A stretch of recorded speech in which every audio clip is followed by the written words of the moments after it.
Hey guys, it's Carla. Today I'm painting on chipboard, but you can use canvas for this. That's perfectly fine. And I've painted it with a raw sienna color and sketched on my outline. So now I'm mixing up a color for my background for the sky. And I'm using a fairly large synthetic brush for this. And the reason I want it to be large is because I want this to be very messy and not precise at all. So as you can see, I've left a lot of the background showing through in a lot of places. So this needs to be really, really messy for this style. And I'm keeping my brush strokes loose. I've switched to a small synthetic brush now, but use whatever is comfortable for you.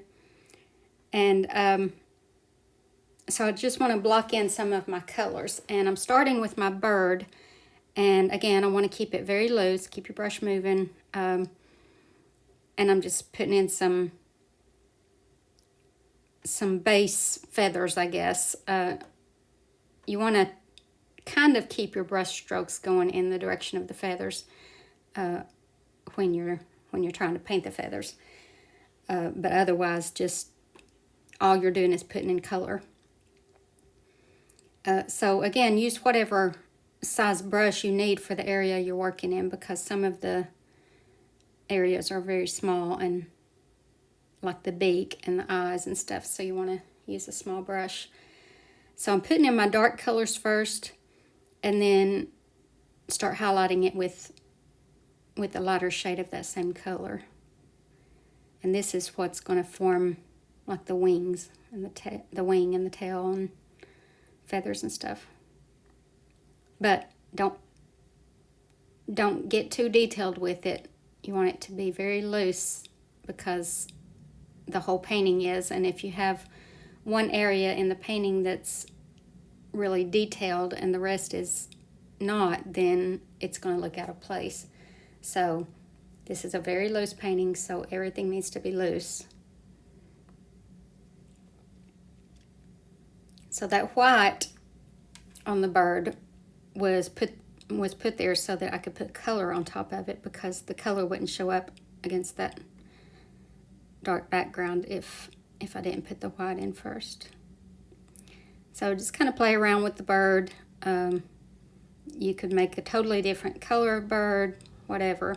The main thing is if you're putting a light color, you need the white first.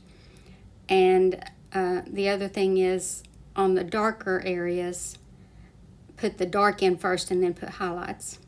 But other than that, you can make it any color bird you want, and you could even change the shape of it if you want. But this outline is on my Facebook page, and you can print it off for free if you want to go there. I'll put a link in the description, and that's where I post all of my free traceables and free reference photos. So you can just print those off.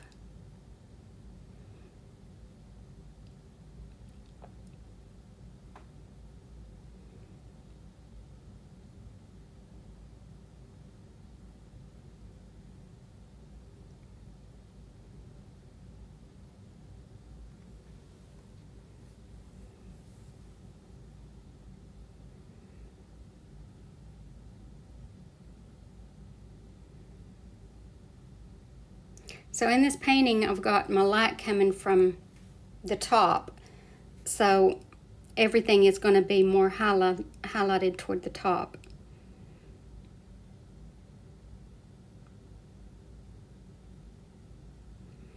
And with the sock, you could paint it any color you want.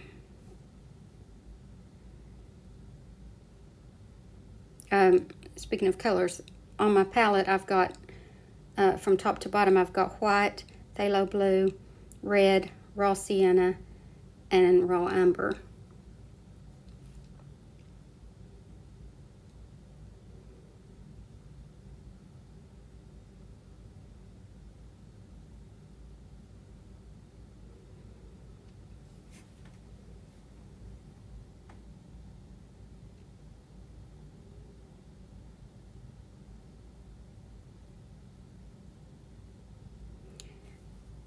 with this style of painting, you kind of have to, there's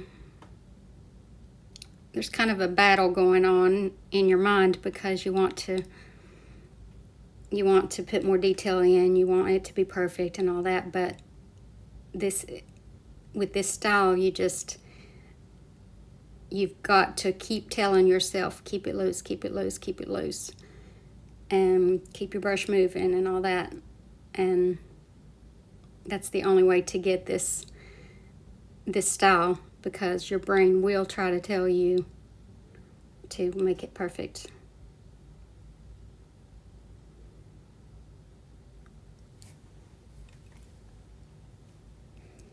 So now I'm putting the shadow color in on my clothespins.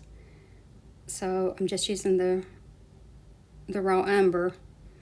And again, I want to keep in mind where my light is coming from.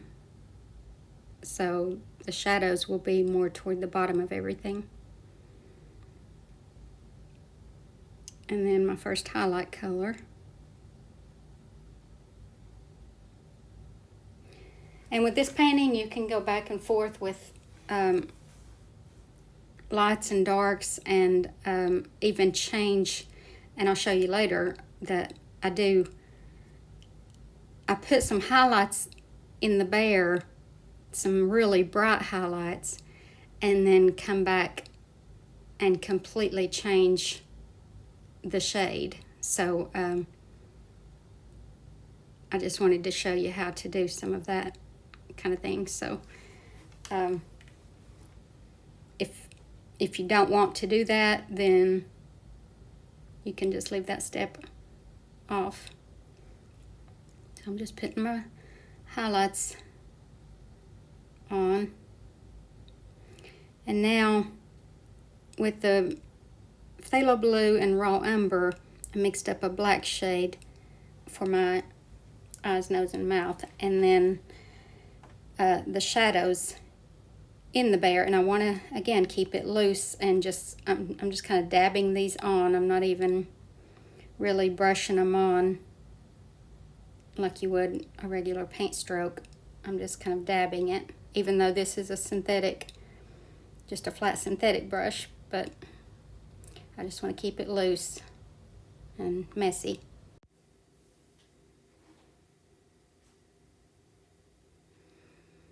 So at this point, you can just kind of look at your reference photo and see where the darkest shades are, because this is what forms the bear. So you want to get those darks in the right spot.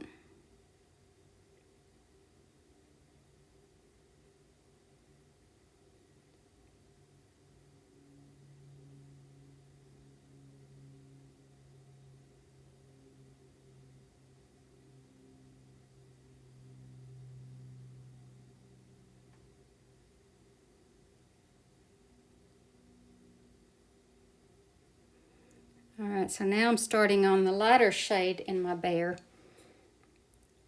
and again just dabbing it on, and I'm not covering up all of that raw sienna color. I'm just dabbing it very loosely.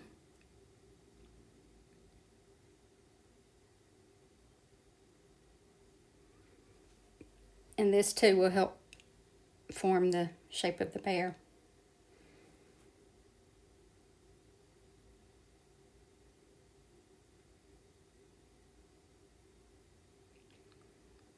Just very loosely dabbing in around the eyes, nose, and mouth.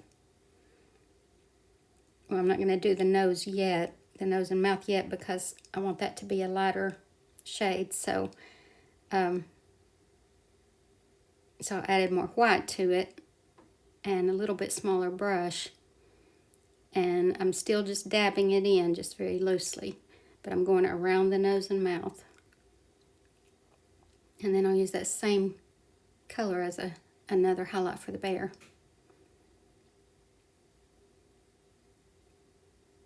This bear is going to be very layered, very textured.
I want to put a little bit of a glare on the eyes because these are like not glass eyes, but plastic, and so the sun would be kind of glaring off of them.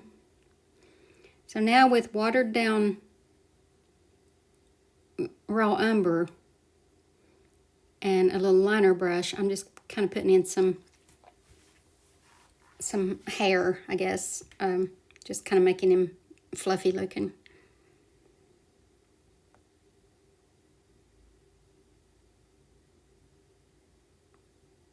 So I'm just using little comma strokes.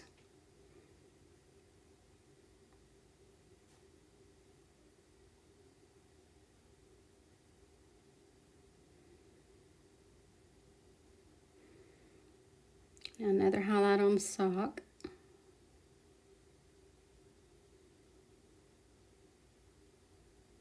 Very loose.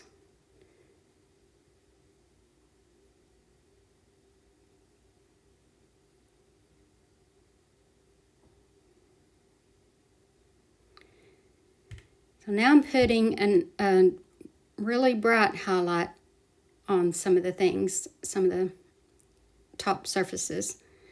And when you do this, you can just leave it like this. If this is the look that you like with that bright white, then this will be your final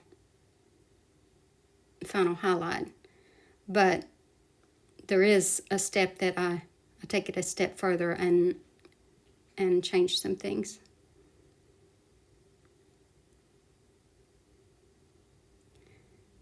Now I'm using the same technique that I did with the dark brown on the bear, and I'm putting in some white hair, some white little comma strokes.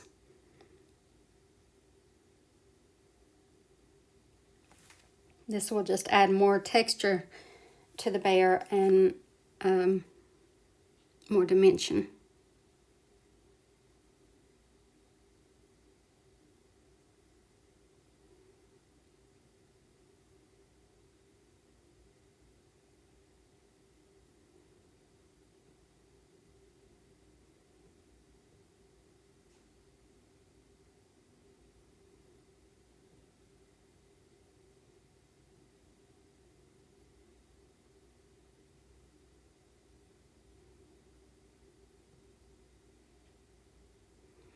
And at this point, I'm not worried about putting too many highlights on, because I know that I'm going to come back and change the shade. So this white that I'm putting on is just to help me later. But if this is going to be your final highlight, then you might not want to put quite as much as I did. So now I'm using a synthetic flat brush and watering down some of that raw sienna. And I've dried my bear really well. And this is where I'm going to come back and change the shade. So this just kind of warms him up. And since it's a glaze, I'm not losing everything that I already put on. It's still showing through. So this just changes the flavor a little bit. So you can see how that warmed him up a lot. And then I'm going to do the same thing with the clothespins.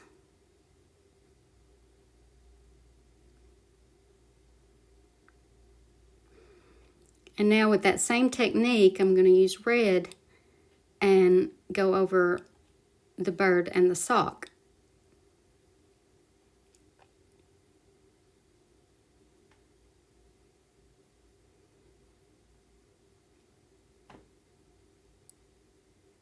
And don't be afraid to do this, because even after this glaze, you can come back and change colors and stuff. So, you know, paint covers paint. So there's no reason to be afraid to go over it with this. And so like right here, I'm coming back with a little bit of the, I guess, the bear color to kind of bring it together. So I'm just kind of brushing some of that in on the bird.